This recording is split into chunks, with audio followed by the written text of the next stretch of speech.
Tottenham Hotspur confirmed Daniel Levy officially leaves the chairman seat after nearly 25 years, closing a memorable era on the international stage.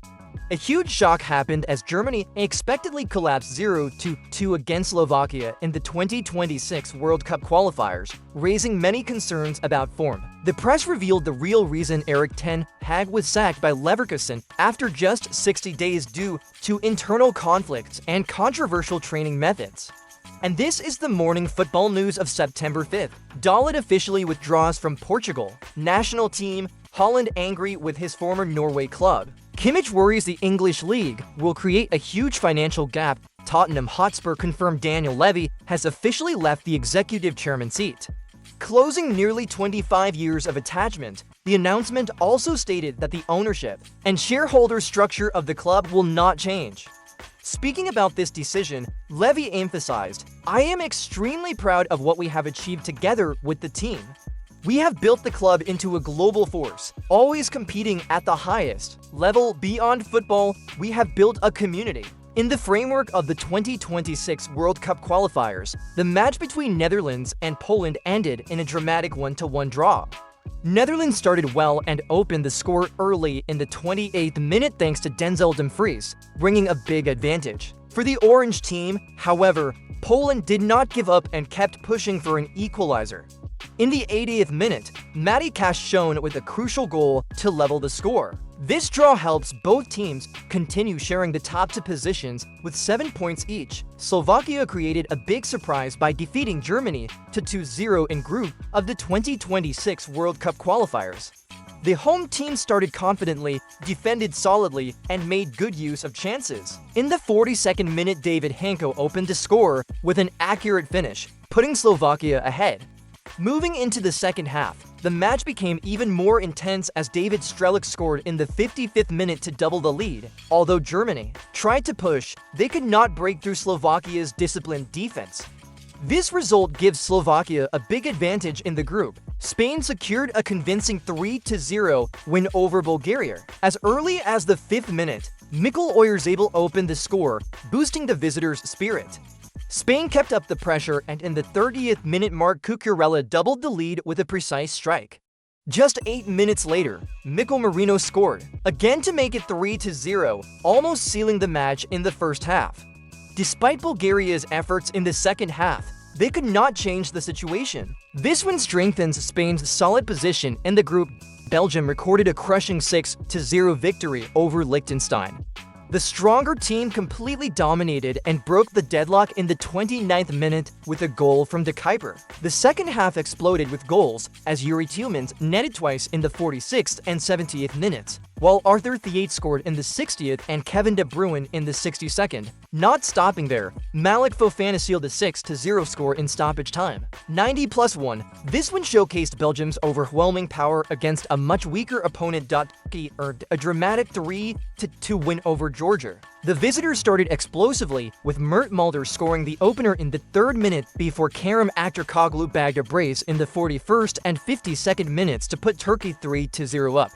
But Georgia refused to give in. Davitashvili pulled one back in the 63rd minute.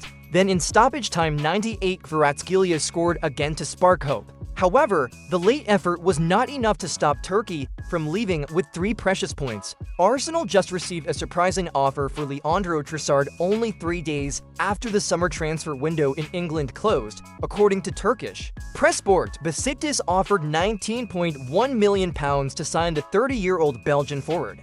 Although Arsenal cannot add new players, they could still sell as the Turkish transfer market remains open until September 12th. The North London club has not yet responded. Notably, Trossard recently signed a new contract with a higher salary, valid until 2027. Manchester United continued to receive bad news as defender Diogo Dalot was forced to leave Portugal national team camp due to a muscle injury. Dalot had just played the full 90 minutes in the 3-2 win over Burnley. But after joining the national team, he reported the problem and returned to Carrington for checks.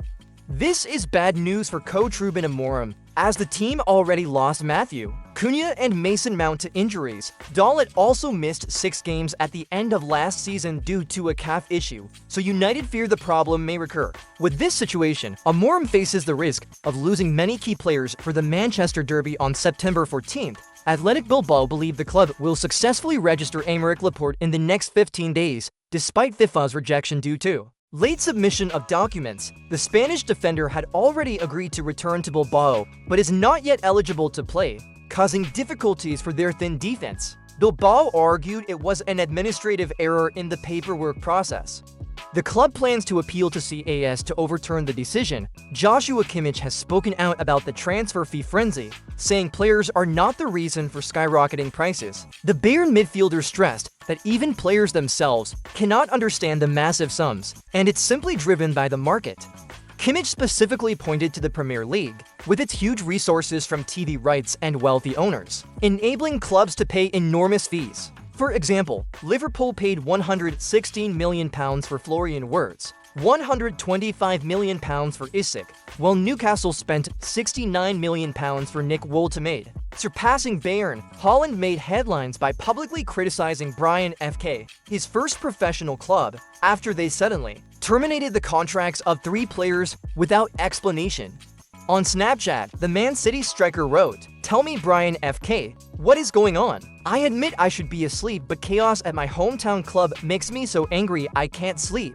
Even though he only played 16 games for Bayern before moving on and reaching the top with Man City, Holland has always expressed special affection for his hometown club. La Liga and broadcaster Media Pro publicly blamed each other after technical failures in the Rayo Vallecano vs Barcelona match. In the first half, the system repeatedly crashed, forcing referee Busquets Ferrer to officiate without VAR. It happened right during a controversial penalty situation involving Lamine Yamal, with coach Inigo Perez even considering pulling Rayo off the pitch in protest. Media Pro claimed the issue was due to insufficient electricity at Vallecas Stadium, while La Liga countered that the problem originated from Media Pro's VAR truck.